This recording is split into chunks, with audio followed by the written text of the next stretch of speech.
Day 34 of growing a Carolina Reaper at Hampeno headquarters. Hello boys, we are back. We are so back.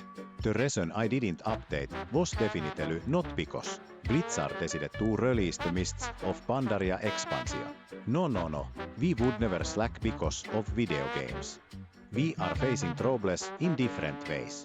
Since switching to the 3-part nutrients, there has been an explosion of growth. We are not physically able to film. In the tent, I had a dream 5 days ago, sent by the pepper gods themselves, where I killed off one of my plants. It is the root of all evil. When these peppers ripen, our eye crystal is being binned.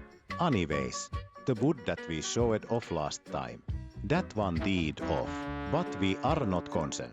Now look at all these woods. We switched to more potassium-rich nutrient mix, and it seems to be working off. We are hoping to see those peppers soon. Zooming out.